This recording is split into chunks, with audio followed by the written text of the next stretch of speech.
Hi, I'm Zibby Owens, the creator and host of the award-winning podcast that you're listening to right now. Thank you so much, called Moms Don't Have Time to Read Books. It is a daily podcast, 365 days a year, and each day we talk to an author about all of the things related to their career, their book, their life, and more in 30 minutes or less, because who has time? I am now an author myself, although I wasn't when I started this podcast, and you can get my new memoir, Bookends, a memoir of love, loss, and literature, wherever books are sold starting July 1st, and my children's book, Princess Charming. You can learn more about me at zibbyowens.com, but really you're here to learn more about the authors, and that is what we're going to do. Also, be sure to check out all the other podcasts in the Zcast Podcast Network. You can learn more at zcastnetwork.com and definitely check out those shows as well. Peggy Orenstein is the author of Unraveling: What I Learned About Life While Shearing Sheep, Dyeing Wool, and Making the World's Ugliest Sweater. Peggy is the author of the New York Times bestsellers Boys and Sex, Girls and Sex, Cinderella Ate My Daughter, and Waiting for Daisy, as well as Don't Call Me Princess, Flux, and the classic Schoolgirls. Her latest book is a memoir. A frequent contributor to the New York Times and a contributing writer for AFAR, A-F-A-R, all capitals, Peggy has also written for such publications as the Los Angeles Times, the Washington Post, New York, the Atlantic, and the New Yorker, and has contributed commentaries to NPR's All Things Considered and the PBS NewsHour. She has been featured on, among other programs, Good Morning America, CBS This Morning, The Today Show, Morning Joe, and NPR's Fresh Air. Her TED Talk, What Young Women Believe About Their Own Sexual Pleasure, has been viewed over 5.8 million times. The Columbia Journalism Review named Peggy one of its 40 women who changed the media business in the past 40 years. She has been recognized for her outstanding coverage of family diversity by the Council on Contemporary Families and received Books for a Better Life awards for both Girls and Sex and Waiting for Daisy. Her work has been honored by the Commonwealth Club of California, the National Women's Political Caucus of California, and Planned Parenthood Federation of America. Additionally, she has been awarded fellowships from the United States-Japan Foundation and the Asian Cultural Council, and has been a grateful resident at Mesa Refuge and the U Cross Foundation. We were lucky enough to do this episode live in Los Angeles. Welcome, Peggy. Thank you so much for coming on Moms Don't Have Time to Read Books. We're just so excited you're here to talk about Unraveled. I'm really happy to be here. This is a bucket list thing. I love your podcast. Now, you said that a minute ago, and I was like, how could that even be? Like, I've been reading your books. It's just so nuts to me sometimes how this happens. When I think of exactly where I was when I read Waiting for Daisy. I can, picture the room I was in. Anyway, it's crazy. But here we are. I just think it's really, for people to devote themselves to books and the promotion of books and authors right now just means so much because, I say in Unraveling that, I feel kind of like we're, like a blacksmith or something. Yes. Yes, you did say that. That was so great. I loved that. You're like, the industries that are fading out. Yeah. I feel like I'm like Kodak over here. Or something. Yeah, right? Yeah. Exactly. So thank you for being Kodak. Yeah, being Kodak. Starting a typewriter business is what I'm doing. Exactly. Yeah. Exactly.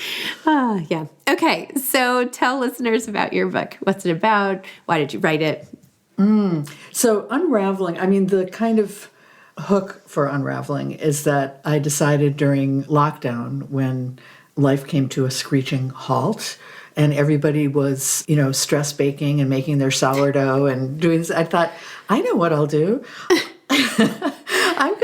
I still think this is, whenever I think of it, I think, why? I am going to go from sheep to sweater and I'm going to learn how to, I'm a lifelong knitter and I thought, with my, I wanted to know where my fiber came from and I was curious and I thought, I'll just take everybody one better and I'm going to go learn how to shear sheep and process wool and spin it and dye it and make it into a sweater. So that was kind of the one strand of the braid.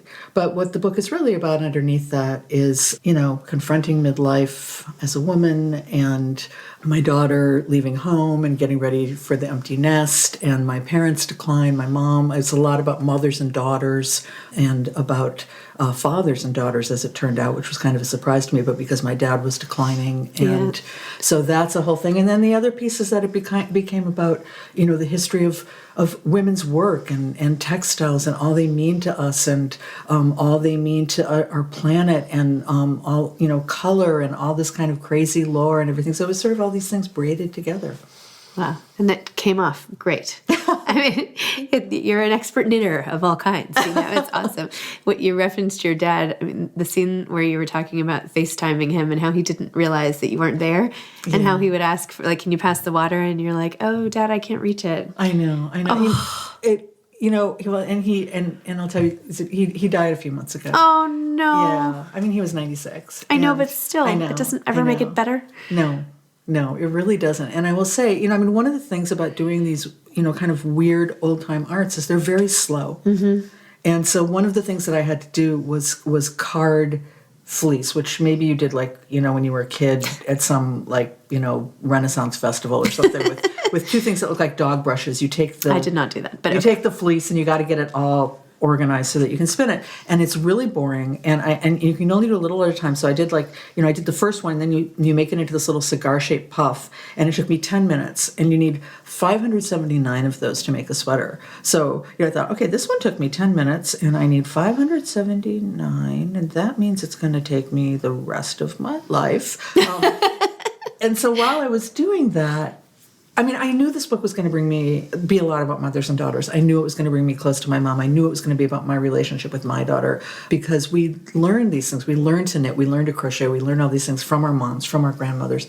But I didn't know how much it was going to bring me to my dad, this was lockdown. He was in Minneapolis. Mm-hmm. Even if I could go there, his facility was locked down. Nobody could go out or in. Yeah. And so I could slow down enough. It was so hard because he had dementia to gear up to, I would do it, but to gear up to talk to him was hard. Yeah. Maybe he would be there, maybe he wouldn't, maybe he'd understand, maybe he wouldn't. And so when I was carding, it was so slow. I could slow down to his level, mm-hmm. and I could really, so I would sit there with him on FaceTime, and we would watch. He was watching the twins. They were rerunning twins games where the twins always won. Yep. And he didn't know they were not live. Yeah. And he thought they were winning because of something he was doing with his walker. They'd go like, Dad, what are you doing? And he's like, I'm not going to tell you. I'm not going to tell you. Yeah, it's a trade secret. He was very cute. And we would sing, because we would sing, I would sing You Are My Sunshine to him. Yeah. Because that was a different part of the brain, and it allowed people who have dementia still can do song lyrics, mm-hmm. which is interesting. And that helps them remember. And so we would sit there for hours, and now that he's gone, I can't tell you how precious that time is to me, how grateful I am that I could do that. I mean, it was just, it was so meaningful. And so I write a lot about that as well, and sort of going through those last years with a parent, which is, a rite of passage. A lot of us, I mean, we all lose our parents, but that we all go through one way or another. Oh, it's so sad. You said something in that section too about how at first you would like wait until it was so late in the day, so that you're like, oh well, now it's too late to call, so forget. Yeah. Like you had all these tricks until you really could get yourself into it. Yeah, because I live in California. He lives in Minneapolis, so I'd be like, oh, I'm busy. I'll call him later. Oh, my daughter. I mean, the sandwich generation, right? So my daughter needs me. My husband needs me. This. I can't do it now. I can't. Oh, no, it's too late. I can't call him. And it wasn't that I was trying to be, neglectful. It's just that it's hard. It's so painful. Yeah. It's so hard. If I could see him in person, it would have been easier. But so it gave me. I'm so sorry. I really got something so amazing, such a gift from that time together. Ugh. And when you wrote about your mom too, and I'm sorry about your loss of her as well, but what you said was so interesting is that you really wanted to talk to your mom, not as if she had lived and was now 96 or whatever she would be, but as if you were contemporaries and you could both like talk about what it was like, because you're like, how did she deal with the pain of having a daughter leave the house? Yeah. I mean, I would think about, I wrote about how our relationship was not always easy. Mm-hmm. There was a lot that I probably sometimes or often unfairly resented over the years, And so I think in that way of daughters, we're pretty self-absorbed with our mothers, mm-hmm. And I never, I used to complain to my friends all the time that she didn't see me. But did I really try to see her, Mm-hmm. And did I ever, now that she's gone, and we could always bond over knitting. That was the thing. We could always bond over knitting. That was always something that we could go to a knit store. We could go to, look at yarn, and she was better than I was, so I could always ask her for help. And I loved that. It was a bridge mm-hmm. across the generation gap. But I never said, Mom, were you ever lonely? Was it hard? How did you raise a teenage girl? How did you stand it when she left? All these questions that you never asked that died with her. And so, I said I wanted something that was in defiance of both the laws of, nature and physics, that I wanted her to be my age and I wanted me to be my age. Right. And to have a conversation. So I was constantly, all through the pandemic, having a conversation with her in my head. But I was taking both sides. So it was, I think of her. And meanwhile, wrestling slippery sheep. Meanwhile, wrestling slippery sheep. So I decided to, go off and shear a sheep. And it was funny. I did an event the other night in Northern California where I live, and somebody that I know who had been in my book Girls and Sex, she's in a chapter of Girls and Sex, came to the reading. And she said, she raised her hand and she said, you were following me around like, it must have been almost 10 years ago. And you were talking about wanting to shear sheep. And I said, I was? I had no memory of that. She said, yeah, you've wanted to do this for a long time. So I don't know. It's a bee in my bonnet, like it was just one of those things that you got in your, and so I was so, sort of like ignorant about it though at the same time. It's like, yeah, sure. People would say it's the hardest thing. It's one of the hardest jobs in the world. Yeah. It burns twice as many calories minute to minute as marathon running. It's like all they're slippery. I'm now picturing like an Equinox gym full of sheep. With sheep, and all these right? women in like spandex running around. Right. Like, and it burns a lot of calories.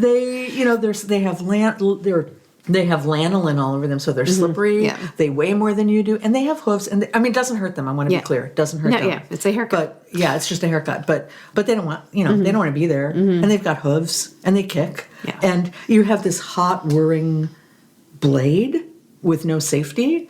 And I know. I was like, where is this book going? I was like, what is going to happen to her? And all of this is like, I'm just going, yeah, sure, sign me up. Yeah, I can do this, no problem, no worries. I can, absolutely, I can do that. And I did. You did, yes. Then live to tell. and I'm so, all these things, all the sort of tasks. I knew this was going to be a book. Like I knew from the get-go. I thought, I think, as I was sitting there in COVID jail thinking, well, maybe there would be a book in doing these tasks, and I would do a book and it would be about the things and it would be about the people. What I didn't, but I didn't know all this other, like all the opportunity that doing something completely new that I would never have otherwise done would give me to learn about myself, to learn about my relationships with people, and to learn all this like stuff about the world and the planet and the history and all. That was just amazing. And creativity. So awesome. Yeah. Oh my gosh. There were a few sections that I excerpted that I just wanted to read, if you don't mind. Yeah. And you're so funny. Your sense of humor is like so great. But anyway, you said, that night in bed, I do the New York Times spelling bee on my phone, poking at my keyboard to make as many words as possible from a hive of 7 letters. When I hit the number needed to reach the genius designation, I flipped the screen around to show Stephen. The thing is, I tell him, I'm not really enjoying the game. I feel kind of anxious until and unless I make genius. And then, instead of feeling happy, I'm just relieved not to have failed. So it's never really fun. He glances up from his book. That sounds about right with your personality. Yeah, I agree abstractedly, then turned to him. Wait, what do you mean? You're always trying to prove something unnecessary that no one cares about to nobody in particular. And then you say, it's true, I am an incessant seeker of validation, perpetually worried despite my age and relative success about missing the mark, about not meeting unspoken expectations, about getting an A in whatever there is to get an A in, about how my work will be judged rather than what engaging in it means to me. Deep down, I know that's a trap, one that sabotages creative thinking. Maybe that is part of what draws me to this eccentric project, the relief, the excuse, the joy of incompetence. I love that so much. I relate to that. I love that. It's like you have to try something. Anybody with like any sort of perfectionistic tendencies, when you have to fail, it's like completely freeing. Yeah, I'm so glad you pulled that out, because I think, especially like, how sometimes, well, maybe you don't, I don't know, but I'm sure people say that you don't kind of know what a book's about until after you write it. Mm-hmm. And one of the things I think that this was really important to me in this book was the joy of being a completely rank amateur, and that kind of beginner's mind. And when because I do something that's sort of in the arts field, relatively speaking, for a living, that's creative, and you also have to be worried about the marketplace, and you have to be worried about making a living, and you have to be worried about commerce, and all that stuff kind of erodes the creativity. So you start worrying about other things, and to be able to have this back again. And through 3/4 of the book, I'm sort of struggling with that. And I'm sort of going like, oh, I can't do this. Oh, it's so hard. Oh, I'm never going to get it. Blah, blah, blah. And then there's a point where I go, oh, wait, that's the point. Right. The process is the point. And I talk about having this cartoon in my office that I had for years, this little berry cartoon, where she talks about, it shows this like little kid just like drawing kind of crazy, just drawing stuff for the joy of it. And then she says, and then there's a certain point where the two questions come up. And you start thinking, is this good or does this suck? And as soon as you hit those questions in life, you lose that creativity. You become sort of stymied and stuck. And I so related to that. And I kept thinking, all I'm doing here is, is this good? Does this suck? All the time.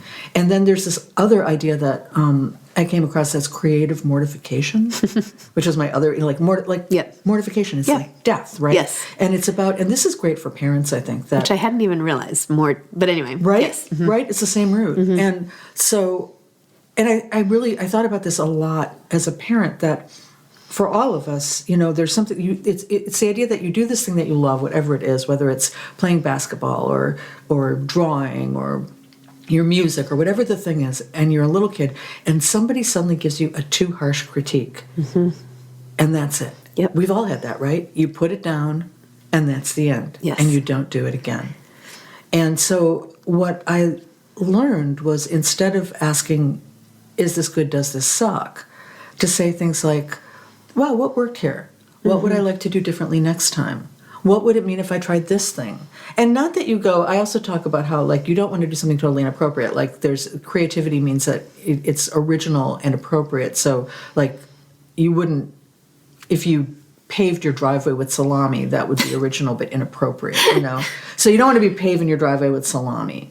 But asking questions about process and will help you embrace the joy of creativity in a way that so many of us as adults just lose. And doing something that you'll never really be good at. And that's why I said it's the ugliest sweater, even though it's really not. I brought it. You can see it if you want to. I want to see it. I'm so excited. But it's not that ugly. But it didn't matter. It was about learning to let go of that and really love doing again. Wow. It's so important. I feel like I relate to this so much because I was trying to do all these things, and every so often my husband's like, are you having fun? Aren't you having fun? And I'm like, well, no, the idea was fun, but now I'm worried about how I'm doing with the execution of it. Right. It's the same thing, and it saps you of all the joy. Yeah. So whether I'm sure that's true with a podcast. That seems like the funnest thing in the world. Yeah. No, actually, I really love the podcast. Oh, that's good. But other things. But I don't know. Maybe you start thinking is it popular? Are people? I don't know. No, it's true. I guess. Yeah. But there's so many things that we and creativity doesn't have to be the arts either. It's whatever that thing is that feeds your soul, and and people kind of dream of making that thing their profession, or maybe it is their profession, but sometimes that can take something away that you lose and you gain when you do that. So true. Well, anyway, that was really helpful to me, that passage. Well, I'm really glad. Then this other passage was so good. As a young woman, I wanted so desperately to stay unencumbered. Now I know independence, that's easy. It's connection you have to protect, that ever-shifting balance between continuity and change. Oh, it's so beautiful. Thank you. So pretty. Oh my gosh.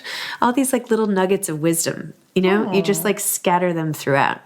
So it becomes, as you said, it's not just about the sheep. Oh, no. Not, although now I feel self-conscious. I'm I don't even have anything appropriate I could even wear for this podcast. I'm I didn't even know. I'm just wearing a shirt. Yeah, memoir is so interesting. And we were saying right before we started that, I was saying that you had said that you had read Waiting for Daisy, which was my earlier memoir about trying to have a daughter who's about an hour away from here now and almost 20 years old. Crazy. And how these books to me feel like they're sort of speaking to one another, and they're kind of a piece. And, the younger me, I was just so allergic to anything that would feel like it was, so-called tying. I didn't even want to own a couch. Like, it was huge. I was in my 30s before I bought a couch because I was so afraid of being, I don't know what I thought was going to happen to me. In retrospect, I'm like, what was I thinking?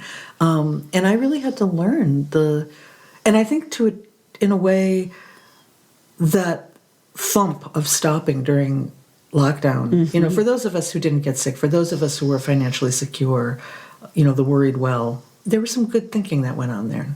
There was some good reckoning. And one of the things for me was thinking a lot about the meaning of connection and the meaning of community and the ways that I had sort of resisted and embraced that over time.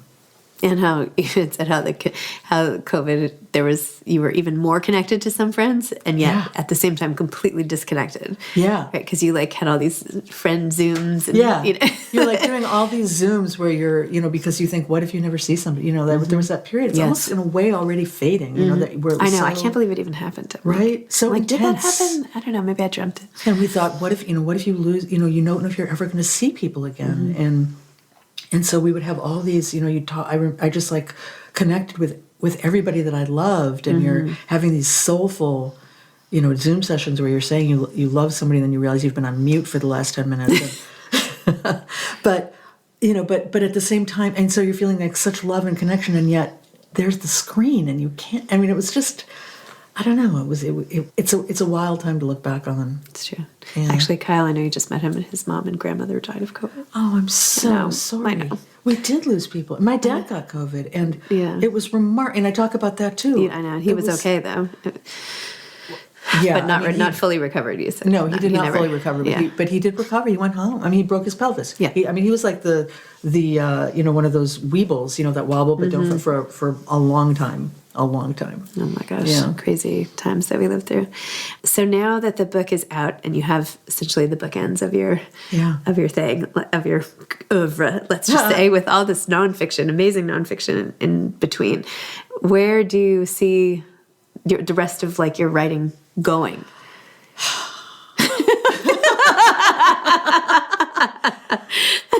I'm sorry. No.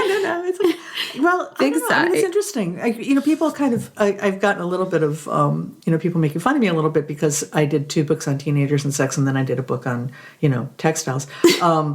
But to me, there's so much of a piece because I feel like what my larger topic has been looking at kind of the political personal and looking at the unexamined bits of our everyday life, starting when I was with my first book, Schoolgirls, which I feel like when I was writing that I was still kind of a girl myself. I was 30. I used to get, when I would stop, I would report that book, which was on middle school girls and sort of what happened to girls when they went through puberty in terms of body and educational equity and all these things. And I was following these girls in 2 different communities, and I would get yelled at in the hall by a teacher. They'd be like, "Where's your hall pass?" That doesn't happen anymore. And going through sort of, then I went through a book that was looking at women and life choices because I was trying to figure out my life, and then Waiting for Daisy, and then Cinderella Ate My Daughter, looking at, my little girl and princess culture and what it meant to be a girl, and then Girls and Boys and Sex. And so I feel like, and now looking at my life, at midlife and empty nest and all that means. So I feel like I've really been consistent, in fact.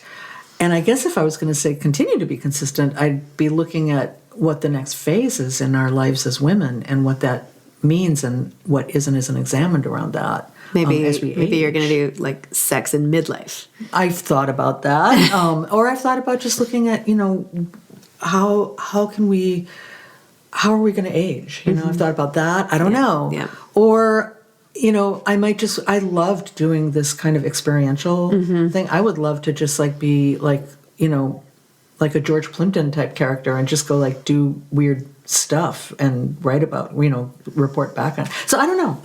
Do you know the author A.J. Jacobs? Yes, like A.J. Yeah. Yeah. He's awesome. Yeah. I mean, he gets to do it. Why can't I do it? Did you see his big article about giving up plastic? No. Oh my God.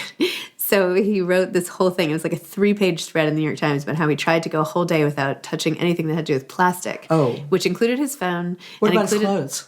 It included a lot of clothes, and he had to wear just like his underwear. I don't know. It was crazy. Because most of our clothes have plastic in them. And he couldn't eat a lot of things. Yeah. What about his body? His body has plastic in it. He wouldn't be able to touch himself. I mean, we all have swallowed so much plastic. I mean, plastic he was... made some joke about like his wife had to like hold up his, like, I don't know, his cup or I don't know, something. Anyway, it was very funny. But in terms of experiential. But I mean, the plastic thing was one of the big things in Unraveling that I didn't... I mean, I go to the Shearing and I'm wearing, one of those fleece, like a Patagonia fleece or something. Not to be mean to Patagonia, but because they really try. But it, was made out of recycled water bottles, and I'm like, this is great. And I didn't realize that was like, brandishing a ham and cheese sandwich on white bread. I love that analogy. Right? Yeah. Because it's plastic, and no matter what you do with it, it's still going to end up being plastic in landfill. And so much, and just learning about how this gets to be like kind of the bummer part of the book in a way, but the impact of our clothing on the planet is so huge. And I really started wondering, like, why don't we think about our clothes the way we think about our food? Like so many of us are so interested in sustainable food. And I mean, even if it's just kind of casual, like, I don't know how it works, but I want to eat sustainably. I want to eat organic. I don't want my stuff covered in plastic. We all want that. We want a better planet for our kids. And yet we're buying, synthetic fiber and buying new garments once a week and then tossing the old ones out after we wear them twice and not thinking twice about it.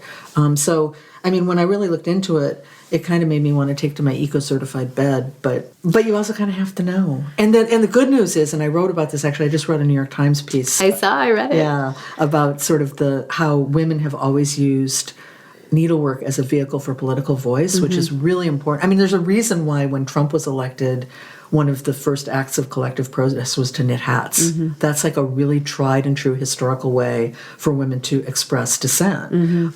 But I talk about how maybe we could turn those those needles to the fashion industry now, and that in fact there is work being done, particularly in the European Union, to call them into account and to regulate and to create responsibility. And that's really exciting. So there is a place where we can put our effort in this now. We don't have to just feel helpless about it. Yet another thing that we're doing to destroy the planet. Yeah.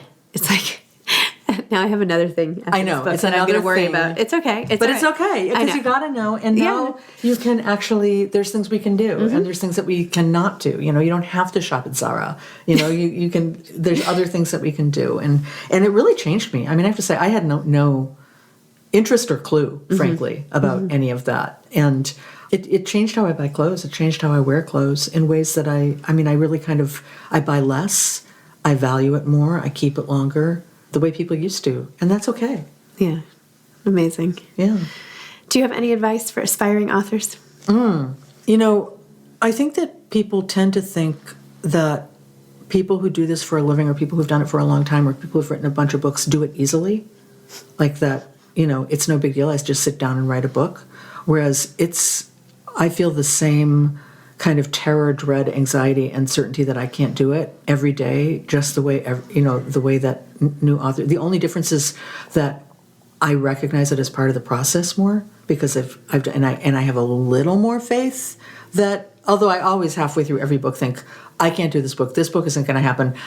I know, I'll do a different book, like think of like a whole different idea, but then I never, but I think, I always think about, did you ever read Bird by Bird? Yes. Like, so that's one of my favorite books on writing. And she talks, I don't know if you remember about the mythical radio station KFKD. I don't remember that. I'm sorry. I read it a really long time ago. K-fucked, basically. Oh, okay. That plays in your head when you're writing. And one speaker is saying, like, you are the best, you deserve to be on the New York Times bestseller list, you are so great. And the other one is like a hit parade of self-doubt. And what your task is as a writer is to, or any, I think, creative person, is to shut both of those speakers down long enough to just eke out a coherent paragraph. And I think the only difference between me and somebody else is that I do it anyway. Like I do it even though those voices are in my head, even though the thing tells me I can't do it, even though I have fear and doubt and all of that stuff, I do it anyway. And just do it anyway. Wow, that's really helpful. Really amazing. Also depressing, but that's okay. No, I'm kidding. No, I'm kidding. I think it's really important. Well, it's like it's like you can't really ever achieve mastery at creative writing, can you? I do feel no. I mean, yes and no. I do feel like when I look, I love having written. I feel really good. Or I love that moment. Like there's certain points, like the chapter that's on blue in this book opens up with It's my favorite color, so I appreciate that. Yeah, I know. Yeah, you noticed. I know. And mine too, and many people's. Yep. And I write about the meaning of blue to me, starting with, thinking about when I was 16 and I would sit in my room and listen to Joni Mitchell's Blue on repeat because it was a record my brothers had, and I just picked it up one day and I would sit and cry because it was so, because I was 16. Yeah. And that's what you did. That's what you did. You'd sit in the twilight and cry, and it felt so good. And what it means not to be able to do that now, and what you don't, and all the kind of meaning and concept of blue. And when I was writing that, I thought, this feels so good. This is exactly what I want to be doing, right now. And that flow state is such a wonderful feeling. So I do feel I get that, but I also, I like to demythologize it because I think it's really important for new authors or aspiring writers to know that it's okay to feel doubt and it's okay to feel fear and all of that, and that everybody does, and do it anyway, and you'll get there. You really will. I love it. Peggy, thank you. This has been so nice. I feel like I just had almost like a bath, like a warm bath of soulful rejuvenation or something. I don't know. That was such a reset, this conversation for me emotionally. So anyway, this was super fun. Thank you so much for having me on. Thank you. Thanks for listening to this episode of Moms Don't Have Time to Read Books. Don't forget to follow me on Instagram at Zibby Owens and at Moms Don't Have Time to Read Books. Also sign up for my newsletter at zibbyowens.com and sign up for my virtual book club and meet lots of authors on Zoom every other week. Thanks so much to Steve and Ryan at Texture Sound for the sound editing. And thank you to Morning Moon Productions for providing this fantastic intro and outro music.